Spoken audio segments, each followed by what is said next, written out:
Hello everyone, this is Dr. Wallace. Have you ever wondered why so much time and emphasis is placed on understanding research questions, hypothesis statements, and variables in a research methodology course? Let's face it, when you look at these three items in a research proposal, they do not take up a lot of space. We spend more time discussing our research methodology, data collection and analysis, and prior research on our topic than we do on these three components in a research proposal. However, these three components are the foundation upon which any good research study is conducted. I want to take a few minutes and explain at a high level the role of each in a research proposal and study, and then show you how they are connected to each other. I think the best way to examine this subject is to begin with an example research topic. I can then demonstrate how these three components are connected by using this research topic as an example. Let's keep things easy and formulate a very simple topic. For the purposes of our lesson, I'm going to say that I want to examine the effects of a thermostat on room temperatures. Now, with this research topic established, let's begin by looking at our three components. Okay. Let's kick things off by looking at research questions. What is a research question? The research question is the way we succinctly define what we hope the research study will show us. We have identified a problem or issue that we think is important to study. Now the research question specifically identifies what part of that issue or problem we hope to answer or address. As implied by its name, our research question is presented in the form of a question. The type of question we are asking is often driven by the type of study we are conducting and our research methodology. Using our example topic, a potential research question that we might ask is, how does changing the thermostat setting impact a room's temperature? Now that we have a research question, let's go take a look at the role of the hypothesis. So, what is a hypothesis? A hypothesis is a prediction of what we believe the study will find, or put another way, the answer to the research question. A hypothesis is an empirical statement that can be verified based upon observation or experience. It is testable to be true or false through the research study findings. You will also sometimes hear reference to a null hypothesis, but let's save that for another lesson. Now, let's return to our research topic example and create a hypothesis. The hypothesis for our example study might be, changing the temperature setting on a thermostat up or down will cause the room temperature where the thermostat is located to change in the same way. We have made a prediction of how we think the research study will answer our question. Okay, let's move to the final piece of the puzzle, variables.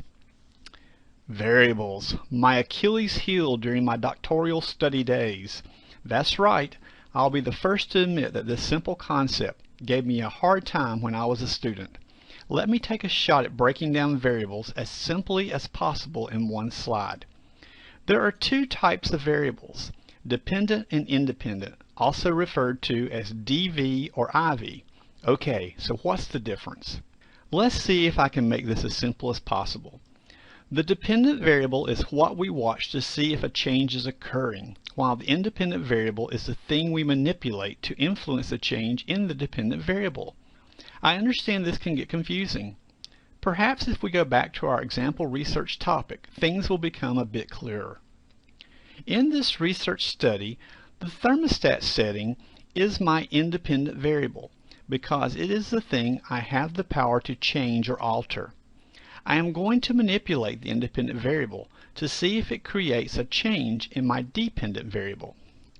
The thermostat setting influences the room temperature, which is my dependent variable. The room temperature is my dependent variable because it is the thing I am watching to see if a change occurs when I alter the independent variable. Now, I manipulate my thermostat setting by moving it to a different temperature. I have just made a change that I predicted would influence my dependent variable. I will now watch my dependent variable, the room temperature, to see if a change occurs that matches the change I made to the thermostat setting, my independent variable. This is what I predicted with my hypothesis, so I want to watch how the room temperature, my dependent variable, is impacted when I make changes to the thermostat setting, my independent variable. Okay, now that we have a high-level understanding of these three components of a research proposal and study, let's see how they all work together. Let's connect those dots. The research question or questions that we create for the study specified what we want to answer or find out in the study. In other words, they put meaning to why our study is important. The hypothesis is our prediction of what we believe the study will find, or put another way, our predicted answer to the research questions. With the hypothesis, you are looking into your magic ball and telling everyone what you think the research study will find when all is said and done. In many cases, the research questions and hypothesis will be closely related, with the primary difference being that the hypothesis is presented as a statement, while the research questions are, well, to put this plainly, formatted as a question. Now let's see how the variables complete our puzzle. The independent and dependent variables are the components of our study that we manipulate and watch for outcomes.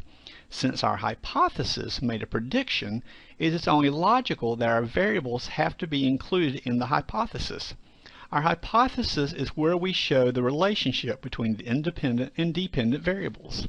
While this is the logical flow for building many research studies, I cannot overstress the fact that a research proposal is a constantly evolving process. Until we have locked down all components of the research proposal and are ready to conduct the study, it is entirely possible that you may go back and tweak or change any one of these components based upon new information you uncover or updates that you make to one of the three components. Don't let this worry you though, because this is a natural occurrence when working the kinks out of your research strategy. Let's conclude by summarizing what we have covered. The research question is our way of stating what we hope the study will find or help us learn. Our hypothesis is our prediction statement of what we think the research study findings will show.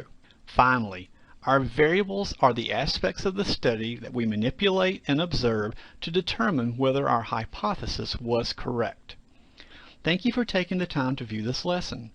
I hope the information that I have presented helps clarify why understanding research questions, hypotheses, and variables is so important in research methodology, and how these three work together to establish a strong foundation for a research study.